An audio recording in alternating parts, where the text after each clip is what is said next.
तस्वीरें बताने के लिए काफ़ी हैं।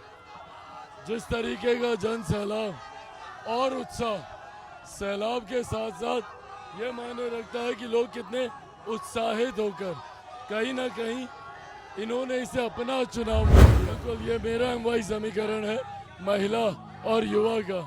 महिला भी हैं, युवा भी हैं। मुझे लगता है ये आने वाले दिनों में बिहार की ताकत। आप जो जब एनडीए की सरकार बन रही है तो ज़रूरी है कि फतुहा विधानसभा का प्रतिनिधित्व करने वाली विधायक मुख्य धारा के साथ जुड़ी हों, जो मुख्यमंत्री जी से मिलके प्रधानमंत्री जी से बात कर फतुहा विधानसभा के विकास के कार्यों को गति दे सके।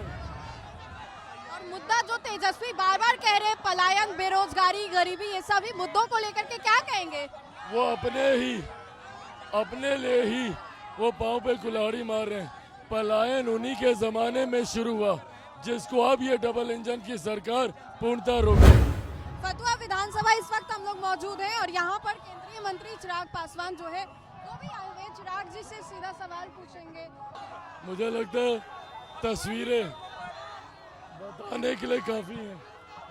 जिस तरीके का जन सैलाब और उत्साह, सैलाब के साथ साथ ये मायने रखता है कि लोग कितने उत्साहित होकर कहीं ना कहीं इन्होंने इसे अपना चुनाव मान लिया।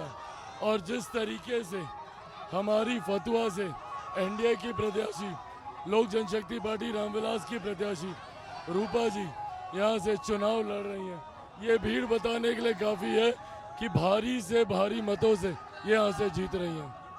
लगातार कहते हैं एमवाई का समीकरण है महिला और युवा। आपने महिला को फतुहा से उम्मीदवार बनाया, वाकई ये इंटैक्ट है आपके पार्टी? कहती है एमवाई समीकरण, मुसलमान यादव, आप हमला भी करते हैं। बिल्कुल ये मेरा एमवाई समीकरण है महिला और युवा का।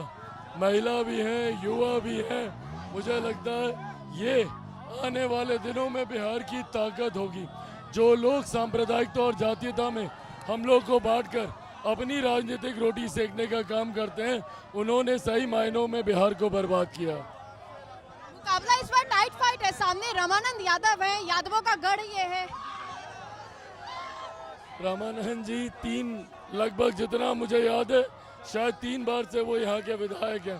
पर दिक्कत ये 3 बार से विधायक होने के बावजूद ना वो यहाँ पे रहते हैं, उनसे मिलने के लिए आपको बाहर जाना पड़ता पटना।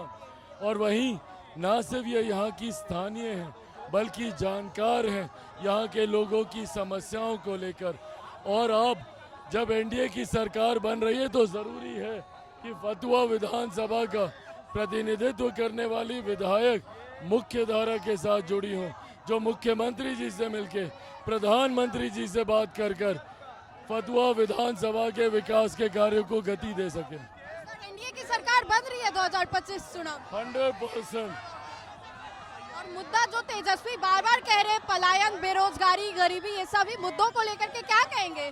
वो अपने लिए ही वो पाँव पे कुल्हाड़ी मार रहे हैं।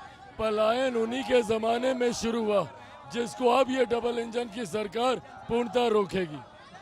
चलिए, तो चिराग पासवान थे, सभा कर रहे हैं और फतुहा इस वक्त चिराग पासवान आए हुए हैं। लोगों का हुजूम यहाँ पर साफ तौर पे देखने को मिल रहा है।